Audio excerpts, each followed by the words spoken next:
오늘이 마지막 내용입니다. 영적 세계에 영향을 미치는 것들에 대해서 말씀을 나누려고 합니다. 영적 세계와 이 땅의 세계가 분리되어 있다라고 대부분 사람들이 생각합니다. 계몽주의 영향을 받아서 아싸리 영적 세계를 인정하지 않는 사람들도 많고, 또 있다 한다 할지라도 영적 세계와 이 땅의 세계는 분리되어 있다, 서로 상호작용하지 않는다, 이렇게 생각을 합니다. 그러나 성경을 보면 영적 세계와 이 땅의 세계는 긴밀하게 연결되어 있습니다. 하늘에서 풀려야지 땅에서 풀리는 역사가 있고, 또 하늘에서 매이는 역사가 있어야지 땅에서도 매이는 역사가 있습니다. 그럼 어떻게 이 영적 세계에 영향을 미칠 수 있는가 하는 부분들을 우리가 살펴봐야겠죠. 첫 번째, 기도가 영적 세계에 영향을 미친다 하는 것입니다. 오늘 말씀 다시 한번 보시면, 내가 천국 열쇠를 내게 주리니, 이 천국 열쇠는 권세죠. 내가 땅에서 무엇이든지 매면 하늘에서도 매일 것이요, 내가 땅에서 무엇이든지 풀면 하늘에서도 풀리리라.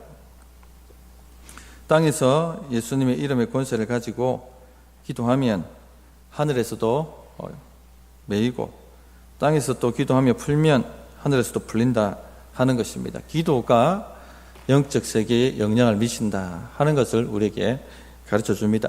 계시록 8장에 보면 금향단의 향기가 성전에서 하늘 위로 올라가는 장면이 나옵니다. 그것을 성도의 기도라고 알려줍니다. 그래서 이 성도의 기도와 이 향연이 하나님 보좌 앞까지 올라가고 난 다음에 어떤 역사가 나타나느냐, 계시록 8장 4절 5절 보면 이렇게 말씀합니다. 향연이 성도의 기도와 함께 천사의 손으로부터 하나님 앞으로 올라가는지라, 천사가 향로를 가지고 제단에 불을 담아다가 땅에 쏟음에 우레와 음성과 번개와 지진이 나더라. 땅에서 행한 믿음의 행위가 하늘에 영향을 주고, 기도가 올라가서 그 기도가 하나님께로 상달되고 하나님이 보좌에서 응답을 받아서 땅으로 쏟으니까 역사가 나타난다 하는 것을 우리에게 보여주는 것입니다. 출애굽기에도 이런 장면들, 성경 여러 곳에 이런 장면들이 많이 나오는데, 출애굽기에 보면 이스라엘 백성들이 광야 지날 때 아말렉 족속이 쳐들어옵니다. 완전히 죽여버리려고. 아말렉 족은 굉장히 잔인한 족속입니다. 무장되지 않은 이스라엘 백성들, 오합지졸 이스라엘 백성들, 무기도 하나 없는 이스라엘 백성들이 어떻게 싸웠느냐, 모세가 손을 들면, 산에 올라가서 손을 들면 누가 이깁니까? 이스라엘 백성들이 이기고, 손을 내리면 이스라엘 백성들이 졌습니다. 손을 든다는 것은 영적 기도를 했단 말이죠. 하늘에서 뭔가 변화가 있으니까 땅에서 역사가 나타나고, 그런데 손을 내리면, 기도를 쉬면 오히려 이스라엘 백성들이 지고 하는 역사가 나타난다 하는 것을 우리에게 보여줍니다. 모세의 기도가 이스라엘 군대의 승패를 좌우하고 있다. 하나님께서 이런 사건을 통해서 기도가 어떤 역사를 일으키는가 하는 것을 보여주고 싶으신 것입니다. 영적 세계에 변화를 일으킨다는 겁니다. 더욱 좀 더 세밀하게 얘기하면, 이스라엘 군대가 혼자 싸우는 것이 아니라 미가엘이라는 군장이 이스라엘 뒤에서 싸워주는 것이죠. 그리고 아말렉 뒤에는 누가 있겠습니까? 이스라엘 백성들 눈에 가시처럼 여기는 사단마귀가 있겠죠. 미가엘이 힘을 받으려면 누가 손을 들어야 됩니까? 모세가 손을 들어야 됩니다. 기도해야 됩니다. 기도하면 우리를 지키는 천사들이 힘을 얻습니다. 역사를 그렇게 일으키는 겁니다. 이건 다니엘서에도 나와 있지 않습니까? 다니엘이 기도했을 때 21일 동안 응답이 떨어지지 않았습니다. 나중에 영적인 세계를 보여주시는데 하나님께서 누가 막았습니까? 바사군, 바사라는 제국 위에 역사하는 악한 영, 바사군이 막았지만 누가 밀고 들어옵니까? 가브리엘이 들어오지 못했지만 미가엘이 들어오죠. 누가 기도했기 때문에. 다니엘이 쉬지 않고 포기하지 않고 기도했기 때문에 영적 세계가 이렇게 영향을 받는다 하는 것입니다. 그러므로 성도님들의 기도가 땅의 문제를 푼다 하는 것을 믿으시기 바랍니다. 예수님 이름으로 안 될 것 같아 보이는데 기도하면 뭔가 역사가 나타난다 하는 것을 믿으셔야 됩니다.